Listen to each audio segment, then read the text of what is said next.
Le 1er mai, ces manifestations, ces ponts sont mugués. Sic transit gloria mundi. Nos ancêtres seraient bien perplexes d'apprendre que l'on a finalement fait un équivalent au Labor Day sans aucun lien avec autrefois. Jadis, les Celtes avaient un calendrier à 2 saisons, une saison froide qui allait de Samhain, le 31 octobre, à Beltane, le 30 avril, et une chaude qui allait de la fête de Beltane à Samhain. Une fois ces croyances tombées en désuétude, le début de mai était quand même encore regardé comme particulier. On disait que les jolies fées des fleurs sortaient de leur hibernation ce jour-là, et que le voile entre leur monde et le nôtre se déchirait, comme à Halloween. Le mois était observé comme celui des fées par excellence, et donc on l'appela le joli mois de mai. Et le 1er du mois, on célébrait aussi le retour de la verdure et des fleurs, notamment en élisant une belle de mai, ou reine de mai. Aujourd'hui, le terme désigne un quartier marseillais, mais avant c'était une incarnation de la déesse printanière Perséphone et de ses petites filles spirituelles, Blanche-Neige et la Belle au bois dormant, dont l'éveil était aussi celui de la nature. Une coutume de ne pas se marier ce mois-là commençait à être observée. On parlait de noces de mai, noces mortelles, ou les mégères s'épousent en mai. Pourtant, le droit canon ne l'interdit pas, et hier comme aujourd'hui, un prêtre ne refuserait pas de bénir une union ce mois. Il y a fort à parier que les anciens craignaient un enlèvement par les fées, tout du moins en esprit, d'une mariée trop belle. Du coup, une signification à ce tabou sera donnée ultérieurement en dédiant le mois à la Sainte Vierge. Tiens donc, toujours le mois des dames en quelque sorte. La veille au soir du 1er, vous n'auriez surpris personne dehors, cette nuit étant appelée nuit de Sainte Walpurgis, l'un des plus importants sabbats de l'année.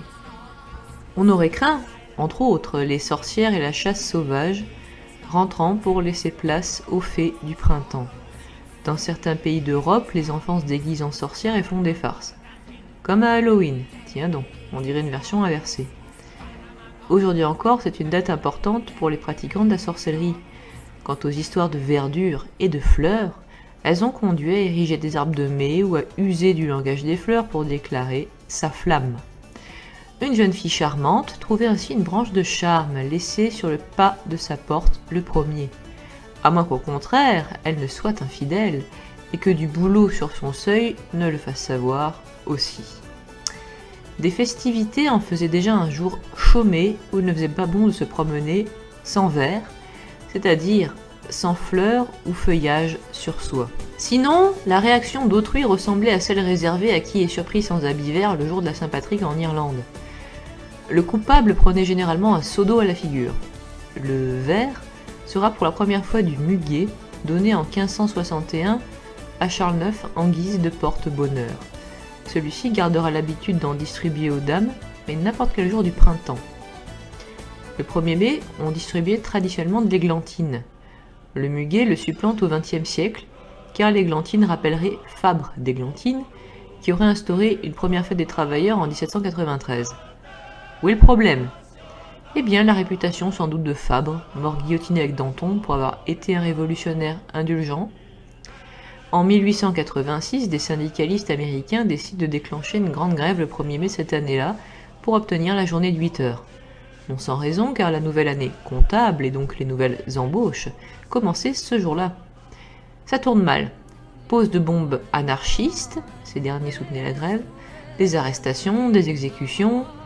À titre d'hommage, la journée internationale des travailleurs est instaurée ce jour. En 1936, 2 ouvriers du Havre chôment le 1er mai, qui n'est pas encore férié en France. Le lendemain, ils sont renvoyés et à titre de protestation, leurs collègues organisent une grève qui s'étendra à tout le pays. Le 1er mai sera ensuite systématiquement férié. L'emploi quasi exclusif du muguet est à peu près tout ce qui demeure de l'héritage bucolique, et semble ne rien avoir avec tout le reste ce jour-là. Il dit qu'il voit pas le rapport. Ajoutez-y le printemps des peuples, mai 68 ou le printemps arabe, qui feront de cette saison en général et de mai en particulier le moment des révolutions par excellence.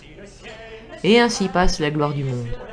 Du mois des fées à celui des grèves et des syndicalistes, du jour de la verdure à celui des manifestations, des sorcières aux anarchistes qui les ont occultées complètement.